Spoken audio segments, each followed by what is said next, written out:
نہ کوئی غم کرو نہ خوف، خوشیاں مناؤ جنت کی جس کا تم سے وعدہ کیا گیا تھا۔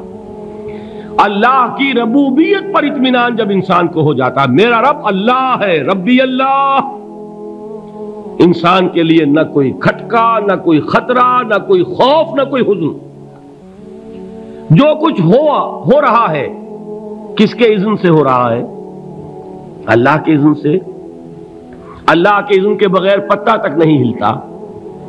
یہ کوئی اندھا بہرا مادہ نہیں ہے جس سے مجھے کوئی خوف ہو۔ اندھا بھینسا چلا آ رہا ہو اس سے تو ڈرنے کا ہر انسان کو ڈرنا چاہیے، نہ معلوم کس کو ٹکر مار دے۔ لیکن نہیں، اس کائنات کو چلانے والا ایک سمیع و بصیر خدا ہے، وہ جو میرا دوست ہے، میرا ولی ہے۔ اللہ ولی الذین آمنوا یخرجہم من الظلمات الی النور۔ اللہ اہل ایمان کا ولی ہے، ساتھی ہے، پشت پناہ ہے، مددگار ہے، حمایتی ہے۔ بتائیے جسے یقین ہو جائے کہ اللہ میرا مددگار، اللہ میرا محافظ، اللہ میرا پشت پناہ، اللہ میرا حمایتی، اس کے لیے کوئی خوف ہوگا؟ اس سے کوئی ڈر ہوگا؟ میں مثال دیا کرتا ہوں ایک بہت سادہ، پنجاب کے دیہات کی۔ تو بڑا چودھری ہے اور کوئی غریب کسان ہے۔ اس غریب کسان کے جانوروں کو ہر وقت اندیشہ ہوگا چوری کا، کوئی میری بھینس کھول کر نہ لے جائے، کوئی میرا بیل کھول کر نہ لے جائے۔ لیکن جس کے بارے میں یہ سب کو معلوم ہو کہ وہ جو بڑا چودھری ہے وہ اس کا دوست ہے، اس کی بچیا کو کوئی خوف ہوگا؟ اس کی بھینس پر کوئی ہاتھ ڈالے گا؟ اسے کوئی اندیشہ ہوگا؟ نہیں۔ کیوں؟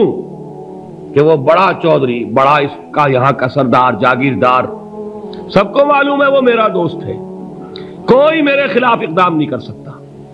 اس دنیا میں یہ چھوٹی سی بات اگر آپ کے دلی اطمینان اور سکون کا باعث بن سکتی ہے تو ذرا تصور کیجئے۔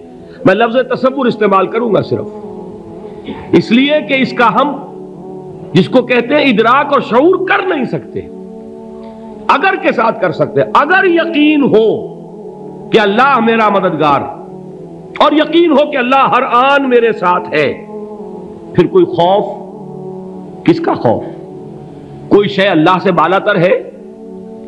کوئی قوت اس سے زیادہ طاقتور ہے؟ کوئی اس کے ارادے کو بدلنے والا ہے؟ کوئی اس کی مشیت کے آڑے آنے والا ہے؟ یہی بات ہے جو حضور نے فرمائی، یہ ایمان کا حاصل ہے لب لباب، کہ دیکھو اچھی طرح اس بات کو ذہن نشین کر لو، اگر تمام انسان مل کر تمہیں کوئی نقصان پہنچانا چاہے نہیں پہنچا سکتے، مگر جو کچھ اللہ نے لکھ دیا ہو، اور تمام انسان مل کر تمہیں کوئی نفع پہنچانا چاہیں نہیں پہنچا سکتے، مگر وہ شے جو اللہ نے طے کر دی ہو۔ آپ پھر میں کہوں گا ذرا طاری کیجئے، اسے فرض کیجئے، اسے سوچئے، اگر اس حدیث پر ہمارا دل ٹھکا ہوا ہو تو کسی سے ڈر ہوگا؟ یہ مجھے نقصان نہ پہنچا دے، یہ میری رپورٹ خراب نہ کر دے، یہ میری انکریمنٹ نہ رکوا دے، یہ میرا یہ نہ بگاڑ دے، یہ میرا یہ نقصان نہ پہنچا دے۔ اس کا ڈر، اس کا ڈر، اس کا خوف، اس کی خوشامد، اس کے لیے جا کر طرح طرح سے اپنی عزت نفس کو ذلیل کروانا اس کے سامنے، یہ سب کچھ کیوں کرتا ہے انسان؟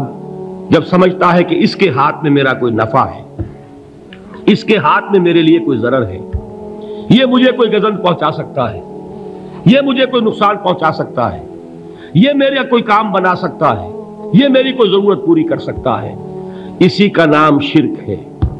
جہاں آپ نے یہ سمجھا کہ غیر اللہ کے اندر کوئی طاقت موجود ہے، وہی شرک ہے۔ بتوں سے تجھ کو امیدیں، خدا سے نومیدی، مجھے بتا تو صحیح اور کافری کیا ہے؟ شرک تو یہ ہے۔ جس پر بھی تمہیں یہ خیال ہے، کلمہ ہے یہ کلمہ سوم، لا حول ولا قوت الا باللہ، ذرا اس پر دل کو کبھی اگر آپ تصور کریں، پھر فرض کریں، دل ٹھک جائے اس پر، کوئی طاقت نہیں۔ یہی بات تھی جو شیخ عبد القادر جیلانی رحمۃ اللہ علیہ نے اپنی وصیت میں اپنے بچے سے کہی۔ 11ویں دینے والے ہیں لیکن حضرت شیخ عبد القادر جیلانی کی وصیت اور تعلیمات کو کتنے لوگ ہیں کہ جانتے ہو؟ یہ جن مقامات تک پہنچے ہیں وہ کس چیز کی بدولت پہنچے؟ انہوں نے جو پیغام دیا وہ کیا تھا؟ اے میرے بچے، جس طریقے سے قرآن مجید میں حضرت لقمان کی نصیحتیں جو ہے نقل کر دی گئی ہیں، میں یہ عرض کروں گا بالفرض اگر قرآن حضرت عبد القادر جیلانی کے بعد نازل ہوا ہوتا تو شیخ عبد القادر کی یہ نصیحتیں بھی قرآن میں درج ہوتی۔ اتنی اونچی نصیحتیں ہیں۔ اے میرے بچے، اس حقیقت کو ذہن نشین کر لے، لا فاعل فی الحقیقت ولا مؤثر الا اللہ۔ اس کائنات میں نہ کوئی فاعل حقیقی ہے نہ مؤثر حقیقی ہے سوائے اللہ کے۔ کسی شے میں کوئی تاثیر نہیں اگر اللہ نہ چاہے۔ آگ جلا نہیں سکتی اگر اللہ نہ چاہے، پانی ڈبو نہیں سکتا اگر اللہ نہ چاہے، زہر ہلاک نہیں کر سکتا اگر اللہ نہ چاہے، کوئی چیز فائدہ نہیں پہنچا سکتی اگر اللہ نہ چاہے۔ تو در در پہ کیوں سر جھکاتے ہو؟ در در پر کیوں جبیں سائی کرتے ہو؟ سب کے سامنے کیوں ہاتھ پھیلاتے ہو؟ ایک اللہ سے مانگو، ایک اللہ کے سامنے زبین پر اپنی جبین رکھو۔ لا فاعل فی الحقیقت ولا مؤثر الا اللہ۔ نظر آتا ہے ہمیں کہ پانی پیاس بجھا دیتا ہے، پیاس بجھانے کی صلاحیت پانی میں نہیں ہے، اللہ کے اذن سے۔ کھانا بھوک مٹا دیتا ہے، بھوک مٹانے کی صلاحیت کھانے میں نہیں ہے، اذن رب میں ہے۔ دیکھیے یہی یقین تھا حضرت موسیٰ علیہ السلام کا واقعہ یاد کیجئے۔ سامنے سمندر آ گیا ہے، قوم دیکھتی ہے پیچھے کہ گرد و غبار کا طوفان ہے۔ معلوم ہوا کہ فرعون اپنے لشکر سمیت آ گیا ہے۔ لشکر جب چلتا تھا تیز رفتاری کے ساتھ تو گرد و غبار کا جو طوفان اٹھتا تھا اس کا تصور کیجیے، اور لمحہ بلمحہ وہ قریب آ رہا ہے۔ پوری قوم نے کیا کہا؟ اے موسیٰ انا لمدرکون، اے موسیٰ ہم کو پکڑے گئے۔ قرآن مجید نے تو یہاں وہ باتیں نہیں لکھی ہیں، لیکن تورات میں یہ درج ہے کہ بنی اسرائیل جھگڑنے لگے، دست و گریبان ہو گئے موسیٰ کے ساتھ۔ موسیٰ ہمیں یہاں مروایا لا کر، اس سے تو ہم ہی بہتر تھے، وہاں کھانے کو ملتا تھا، زندگی تو تھی، بیگار ہم کر رہے تھے، موت تو نہیں تھی۔ اب جو کچھ ہوگا اس کا تصور کرو، جس طریقے سے ہمارے ٹکڑے اڑائے جائیں گے۔ تو لڑ رہے ہیں حضرت موسیٰ علیہ السلام سے، یہ تورات کی تفصیل ہے۔ قرآن میں صرف اتنا آیا ہے، پریشان ہو کر انہوں نے کہا انا لمدرکون، موسیٰ ہم تو پکڑے گئے۔ اس وقت موسیٰ کا جواب کیا ہے؟ کلا ان معی ربی سیہدین، نہیں، میرے ساتھ میرا رب ہے، وہ راستہ دے گا۔ بتائیے کہاں راستہ نظر آ رہا ہے؟ یہ ہے ایمان بالغیب۔ راستہ نظر نہ آئے تب اللہ پر یقین ایمان ہے۔ جیب میں پیسے ہوں اور تب دل کو اطمینان ہے تو ایمان کس پر ہوا؟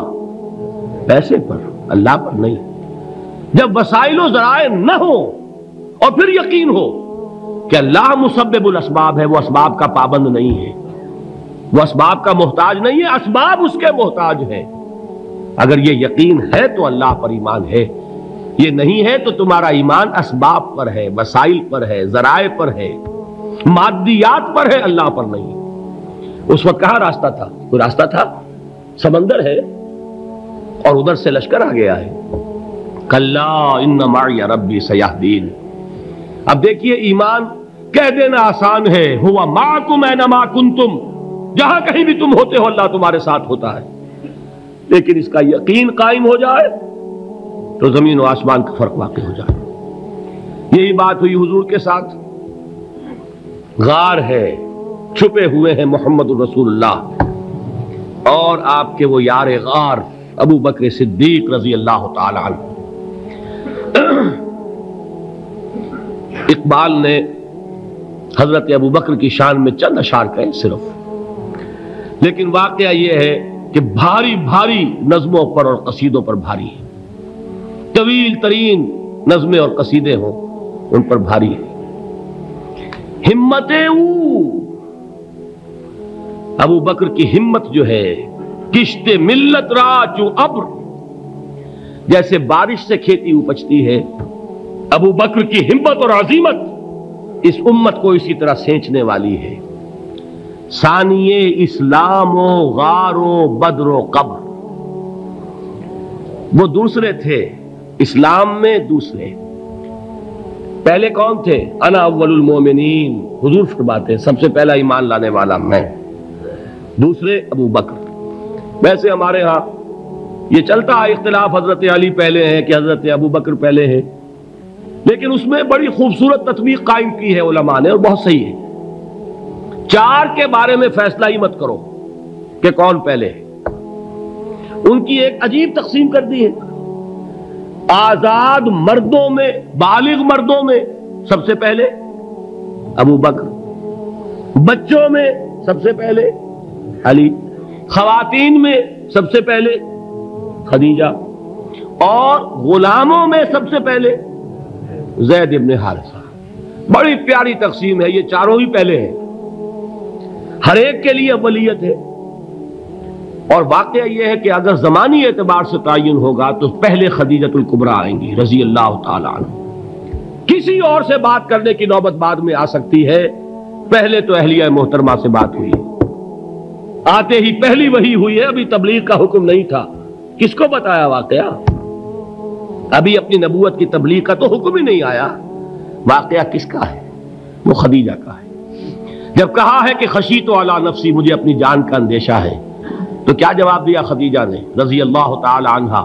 وہ صدیقۃ الکبریٰ ہے۔ صدیقات جو ہے خواتین، ان میں چوٹی پر خدیجۃ الکبریٰ ہے رضی اللہ تعالی عنہا، اور صدیق جو مرد ہیں ان میں صدیق اکبر ہے ابو بکر صدیق رضی اللہ تعالی عنہ، لیکن صدیقات میں چوٹی پر۔ جب حضور نے فرمایا خشیت علی نفسی، کیا فرمایا، کیا عرض کیا، کیسے تسلی دی؟ نہیں نہیں، اللہ آپ کو ضائع نہیں کرے گا، آپ غریبوں کے ہمدرد ہیں، آپ مساکین کے تکالیف رفع کرنے والے ہیں، آپ بیواؤں کی سرپرستی کرتے ہیں، آپ مسافروں کی خدمت کرتے ہیں، اللہ آپ کو ضائع نہیں کرے گا۔ یہ یقین ہے اس خاتون کے اندر۔ خیر وہ ایک علیحدہ بات ہو جائے گی۔ میرے دل پر حضرت خدیجہ رضی اللہ تعالی عنہ کی شخصیت کا بڑا گہرا نقش ہے، جو وہ کوئی اور ہی وقت اور موقع ہوا تو بیان ہوگا۔ بہرحال اقبال نے ایک مصرے میں جو چار اولیتیں جمع کر دی ہیں، ہمت او کشت امت را چو ابر، ثانی اسلام و غار و بدر و قبر۔ اسلام میں حضور کے بعد پہلے کون؟ ابو بکر۔ غار میں حضور کے ساتھ کون؟ ابو بکر۔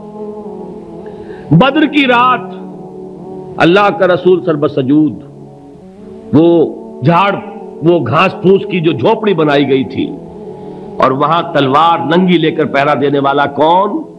ابو بکر۔ اور اس حجرہ عائشہ میں محمد کے بعد سب سے پہلے دفن ہونے والا کون؟ ابو بکر رضی اللہ تعالی عنہ وصلی اللہ علیہ وسلم۔ وہ جو معاملہ میں سنا رہا تھا غار ثور کا، حضرت ابو بکر بھی حضور کے خیال سے لرز گئے ہیں۔ آپ کو یاد ہوگا کہ جا کر پہلے تمام جتنے سوراخ تھے انہیں بند کیا ہے، ایک سوراخ رہ گیا تھا جس کو بند کرنے کے لیے کوئی کپڑا نہیں تھا، وہاں اپنی ایڑی رکھی ہے، تب کہا ہے حضور سے تشریف لائیے، اور اپنے زانو پر حضور کو لٹایا ہے، اور وہاں کسی موذی جانور نے کاٹا ہے، حضور کی آنکھ لگ گئی تھی، اس وقت اس بل کے اندر جو بھی بچھو ہے کیا ہے واللہ عالم، اس نے کاٹا ہے، اس کی تکلیف کی وجہ سے ابو بکر کی آنکھوں سے آنسو ٹپک گئے، حضور کے چہرے مبارک پر پڑے ہیں، تو حضور جاگے ہیں، معاملہ کیا ہے؟ ایڑی نہیں ہٹائی وہاں سے، مبادا وہ جانور وہاں سے نکل کر محمد الرسول اللہ کو کوئی گزن پہنچا دے، ابو بکر کی ایڑی ہے، جس طرح چاہے کھا لے، ختم کر دے، جان نکل جائے تب کوئی آنچ آئے، محمد پر تو آئے، لیکن جیتے جی نہیں۔ وہ ہے ابو بکر۔ حضور کے خیال سے اس وقت حضور نے پھر اپنا لعاب دہن لگایا ہے، اور اس سے پھر آپ کی تکلیف ختم ہوئی۔ جیسے خیبر میں حضرت علی کی آنکھ دکھ رہی تھی، اس کو جو شفا حاصل ہوئی ہے وہ بھی حضور کے لعاب دہن سے ہوئی۔ تو بہرحال اس وقت انہوں نے کہا ہے کہ اے نبی یا رسول اللہ، اگر اس وقت ان میں سے کسی نے غیر ارادی طور پر بھی اپنے قدموں کی طرف جھانک لیا تو پکڑے جائیں گے، کیا جواب تھا اللہ کے رسول کا؟ لا تحزن ان اللہ معنا، اللہ ہمارے ساتھ ہے، کیوں گھبراتے ہو ابو بکر؟ یہ ہے ایمان باللہ، میرا مالک اللہ، میرا رازق اللہ، میرا محافظ اللہ، میرا مددگار اللہ، میرا پشت پناہ اللہ، میرا دوست اللہ۔ یہ دوستی ہے اللہ کی جو لب لباب ہے، حاصل ہے ایمان کا، اسی کا نام ولایت ہے۔ اولیاء اللہ کے سروں پر سینگ نہیں ہوتے، جس کے دل میں ایمان راسخ ہو چکا ہو وہی اللہ کا ولی ہے، جسے اللہ پر یقین ہو چکا ہے وہی اللہ کا ولی ہے، جسے یقین ہے اللہ میرے ساتھ ہے، میرا مددگار، میرا پشت پناہ، میرا ساتھی، میرا دوست، میرا محبوب، میرا محب۔ اللہ اہل ایمان سے محبت کرتا ہے۔ واللہ یحب الصادقین، ان اللہ یحب الذین یقاتلون فی سبیلہ صفا کانہم بنیان مرصوص۔ اللہ محبت کرنے والا، اہل ایمان محبوب۔